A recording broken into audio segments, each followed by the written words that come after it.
The following trailer is rated S for spoilers. But come on, you know you've already seen this movie.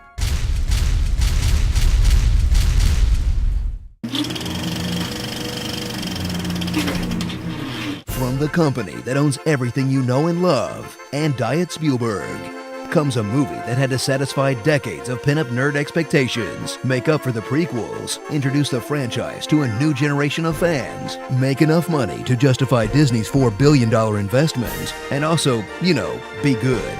So, no pressure. Star Wars: The Force Awakens.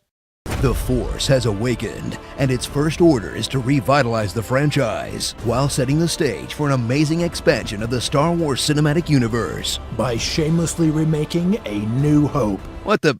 Who are you? I'm the original Honest trailer voice, and the originals are always better. Yeah, you wish. Now pipe down. I've got the best movie of the year to talk about. Best? Oh man, I'm not going anywhere. Someone has to stop you from going full fanboy. Oh, I've got a bad feeling about this.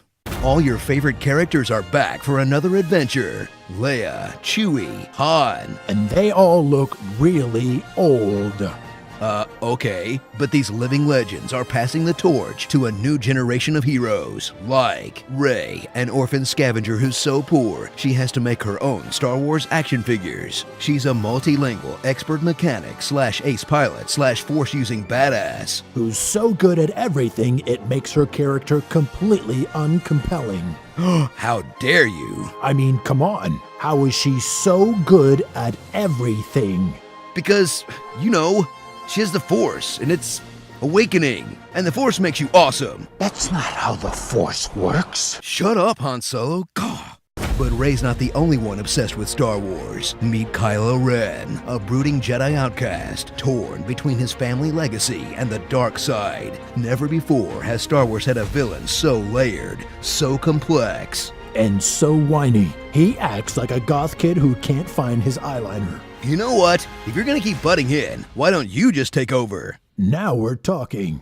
Gear up for a film so desperate to recapture the magic of the first Star Wars. It practically is the first Star Wars. Featuring a desert orphan finding a cute droid with top secret information, who escapes the Empire thanks to the Millennium Falcon, visits a shady cantina, learns about the Force from a tiny alien, watches a man in black kill her mentor, then helps destroy a Death Star by deactivating a shield generator so that X-Wings can make a trench run. It's another Death Star. Oh man.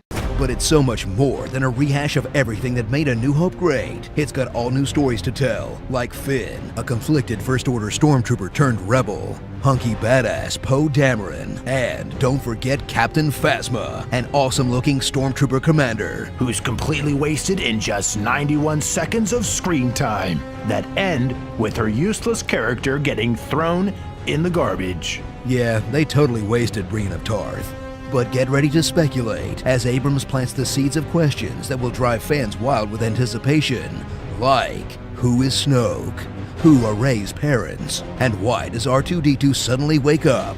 Plus, questions that will annoy the rest of the fans, like why does R2-D2 suddenly wake up? Why is everyone in the galaxy either a Skywalker or a Solo? And why would we expect the guy who made Lost to have good answers for any of these questions? Where'd you get that? A good question. For another time. Man, is there anything we can agree on about this movie? I don't know. How about on the count of 3 we name our favorite parts? Ready? 1, 2, 3. Kylo Ren stops a blaster bolt. Flying through a crashed Star Destroyer. Poe Dameron's beautiful face. Admiral Akbar. Okay, now least favorite. Leia hugging Rey instead of Chewie after Han Solo dies. Did we just become best friends? Yes. Starring Lay AARP. Mary Sue. Better Anakin. FN 2187. Hey, that's my pin number. Han Polo. Emperor Voldemort. R2-D2 2. Han Solo. A waste of the perfectly good The Raid cast. The easiest money Mark Hamill ever made. And butthole eyes. Star Wars: A Familiar Hope.